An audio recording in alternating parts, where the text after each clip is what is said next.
हमने पूछा था मैंने बेटा यहाँ पे चुनाव हो रहा है, बोले बाबा हो रहा है, रंजीत सिंह काजी खड़े हुए हैं। मैंने कहा उनके घर चलो। हमने पूछा था मैंने बेटा यहाँ पे चुनाव हो रहा है, बोले बाबा हो रहा है, रंजीत सिंह काजी खड़े हुए हैं। मैंने कहा उनके घर चलो। मला फोन आला की बंगल्याच्या भोवतीने काही मांत्रिक तांत्रिक फिरतायत आणि या ठिकाणी विडणीमध्ये ते आमच्या विरोधातल्या कॅन्डिडेटच्या घरी जात असताना सर्व गावकऱ्यांनी मिळून त्यांना पकडलं. आता पकडल्यानंतर त्यांना मारहाण होऊ नये या हेतूने मी या ठिकाणी आलो आणि त्यांना मी विचारलं तर ते म्हटले रणजित सिंग नाईक निंबाळकरच्या बंगल्याच्या भोवतीने फिरलोय आणि तिथंच काय करायचं ते केले आणि फक्त विडणीत जाताना आम्ही सापडलो. पण त्यांनी माफी मागितली आणि मग त्यांना आपण या ठिकाणी म्हटलं की कुणी मारहाण करू नका विनंती केली आणि त्यांना या ठिकाणावरून जाऊन दिले. अशा प्रकारच्या तंत्र आणि मंत्र विद्येचा वापर करून रामराजे साहेब मला तुम्हाला सांगायचंय की तुम्ही जिंकू शकत नाही. त्यासाठी विकासाची कामं करावं लागतात आणि मनं जिंकावं लागतात. आघोरी तांत्रिक आणून माझ्या बंगल्यावर मंत्रतंत्र करून तुम्हाला त्यातनं काय मिळणार नाही.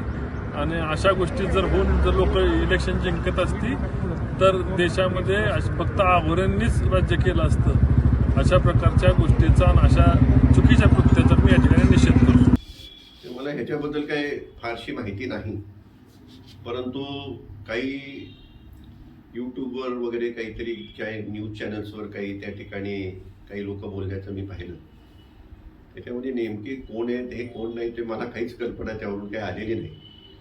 पण अशा प्रकारची काही आगोरी विद्या वगैरे ह्याचा माझा किंवा आमच्या संपूर्ण कुटुंबाचा याच्यावर मला वाटतं काडीचाही विश्वास नाही.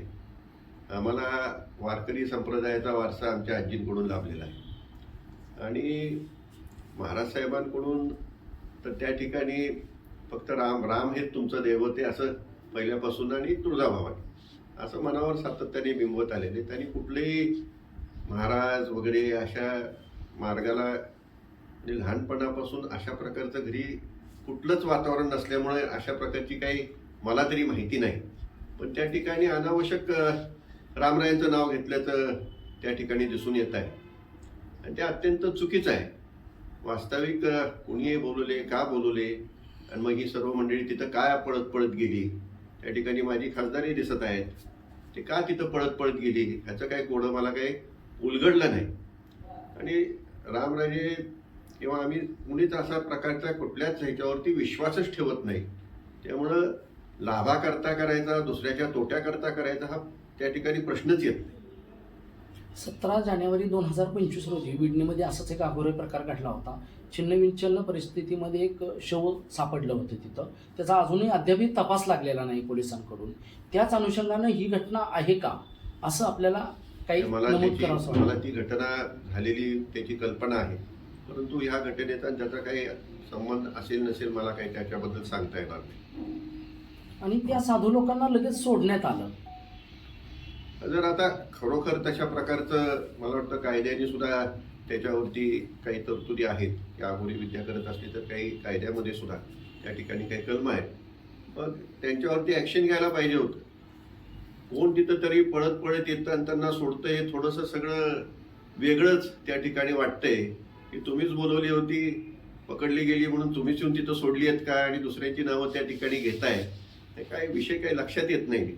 म्हणजे विरोधकांचा राजकीय स्टंट वाटतं आपल्याला. 100% राजकीय स्टंट आहे. रामरायांचं नाव घेणं हाच राजकीय स्टंटच झाला ना. त्या ठिकाणी ती गाडी ती तुम्ही त्या ठिकाणी जाताय, माझी खासदार त्या ठिकाणी जात आहेत, त्या ठिकाणी मोठ्या मनाने गाडी सोडून देत आहेत. हमने पूछा था मैंने बेटा यहाँ पे चुनाव हो रहा है, बोले बाबा हो रहा है, रंजीत सिंह काजी खड़े हुए हैं. मैंने कहा उनके घर चलो.